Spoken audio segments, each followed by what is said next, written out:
Hello, this is the reading for, what is it, July 12th? I was thinking a lot about what the messages are for this week. I want to do a reading that's going to fill us with a little bit of extra love. I think with that full moon transition and Capricorn coming through, Capricorns get a bad rep. They're like, oh, they're the bitches of the tarot, or the bitches of the zodiac, but I feel like they are just very organized, and there is some rigidity, right? But I'm speaking to like the ascended Capricorns. My Capricorn is in rising, and my rising is in Capricorn, so maybe I'm biased, but yeah. I'm thinking a lot about the work that we can do to prepare for this Capricorn full moon in the season of Cancer, and how we can fill ourselves with that extra love and abundance. So I'm gonna pull 4 cards today. And, ooh, these cards are popping. Okay. So the first one we're thinking about is the 4 of Wands. This is the root of our situation. The Wands always reminds me of intellect. It reminds me of that quick-witted fieriness, right? Because it is technically...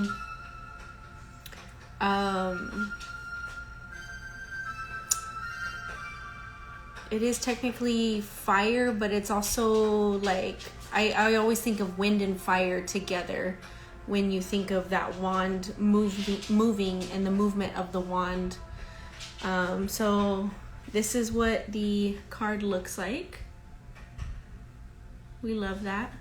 The butterfly, the body, the earth, the divinity.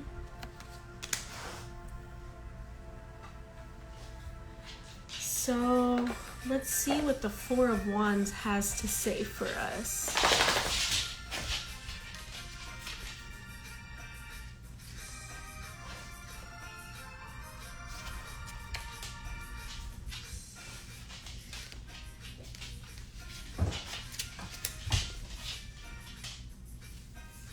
So it's the suit of creativity, action, and movement, and they're represented by qualities such as enthusiasm, adventure, risk-taking, and confidence. So this suit corresponds to the yang or the masculine, right? Because we got that fire, but we also got the wind. A sparking flame is the perfect symbol. This energy flows outward and generates passion, passionate involvement. So when I think about the 4, I know that 4 is a sacred number, right? It represents the 4 directions, and it represents like a cycle of completion. It represents openness, well-earned rewards, safety, home, harmony, and marriage. So this full moon, we're thinking, and that actually makes sense, right? Because we're talking about Capricorn, and so we're thinking about whether you are in alignment or misalignment.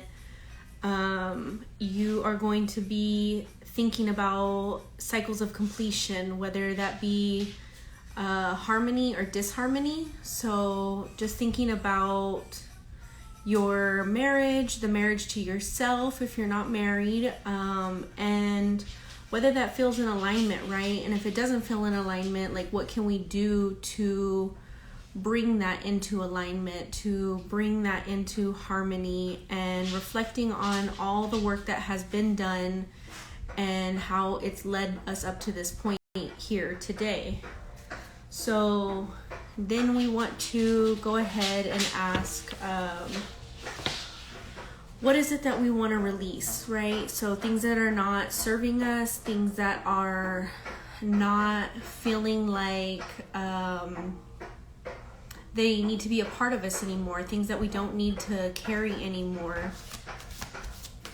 We're asking Creator, we're asking Spirit, what are the things that we need to release? What are the things that we need to let go of in a good way? Allow them to return back to the universe in a good way so that we can continue to fill ourselves with extra love under this Capricorn full moon. Ooh, okay, cool. So we got more brooms.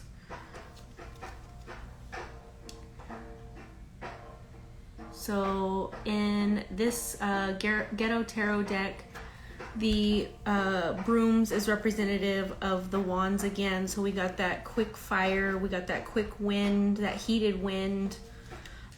So we want to do this with what's the word? We want to do this like with swiftness, I guess.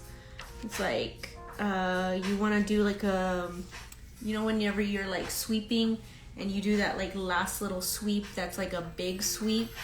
Yeah, you want to do it in that way. So we are welcoming with the 4 of brooms, and then with the 3 of brooms, we are welcoming good perspective. So we are allowing accomplishment, confidence, foresight, enterprise, expansion, harmony of powers, pride, nobility, momentum, and growth into our lives at this moment, right? So anything that doesn't fall in alignment with that, we want to allow ourselves to be shed. We want to shed ourselves from that right now. So opportunities may take place to widen your horizons in that moment if you allow yourself to be open enough to let those things go. Keep your mind open, as better opportunities could open up to you while you take steps towards achieving what you set out to do. Stay aware of chances that are coming your way, which might take you out of your comfort zone. Embrace the change and start thinking in the long term. That's a good one. I really like that one, actually. Yeah, it's making me think a lot about like getting things done and making a list of things that you would like to get done, and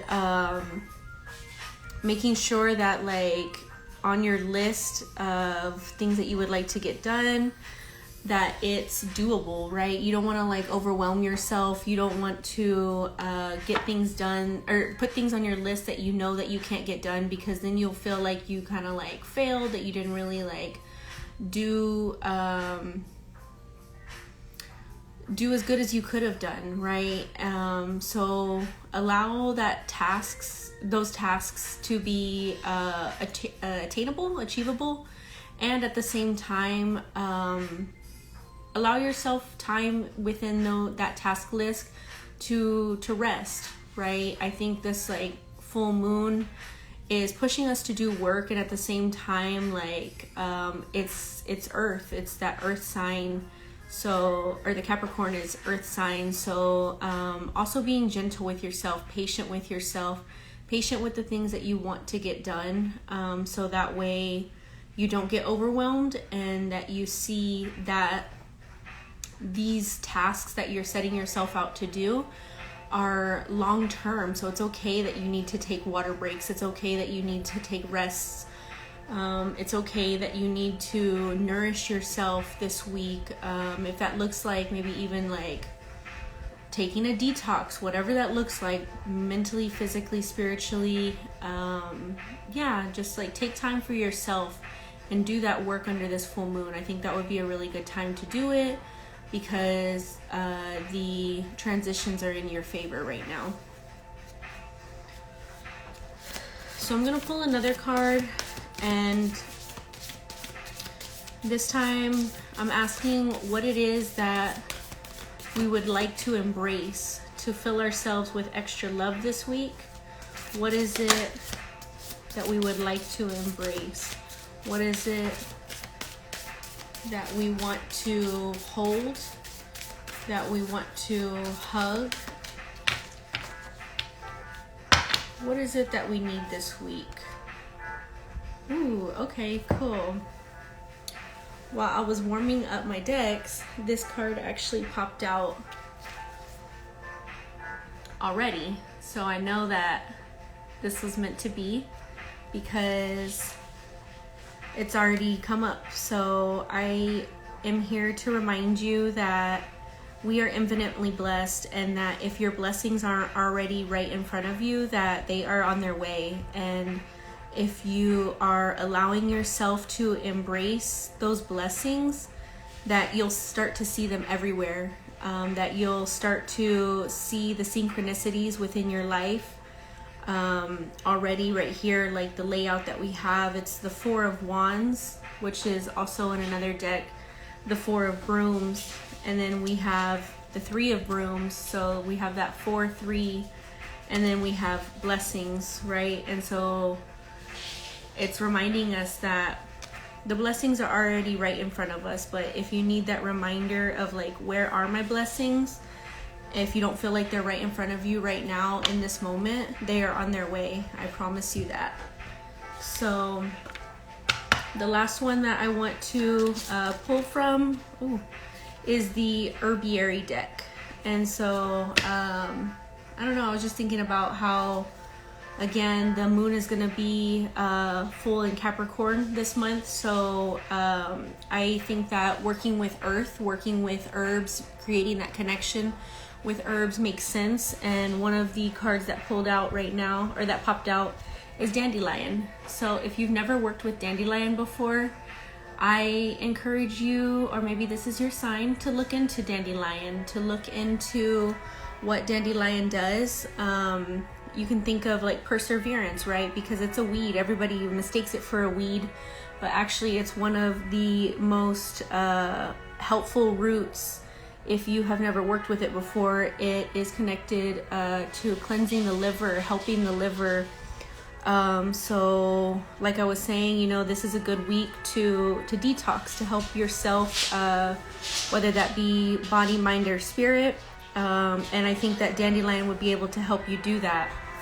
And something that you can reflect on this week while you are working with Dandelion, which is actually one of my favorite herbs. You can think of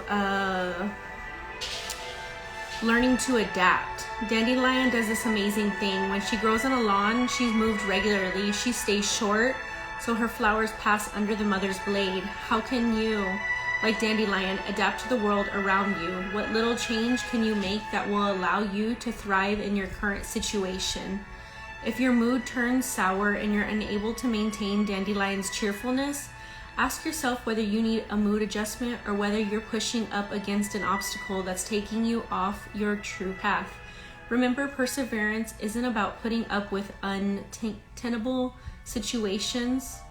It's about knowing the difference between that which is difficult but doable and that which is simply unhealthy and for your soul.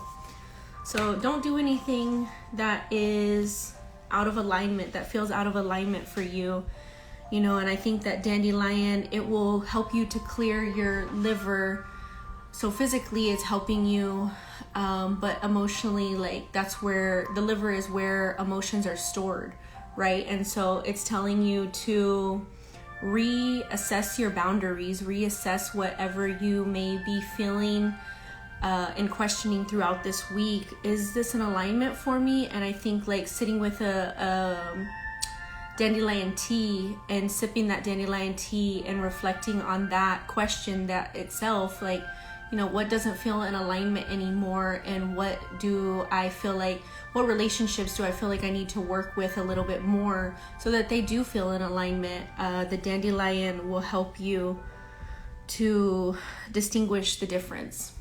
So I hope that you enjoyed this reading. I appreciate everyone who stopped by. Thank you for those that continue to listen to these messages and enjoy them. And until next week, thank you.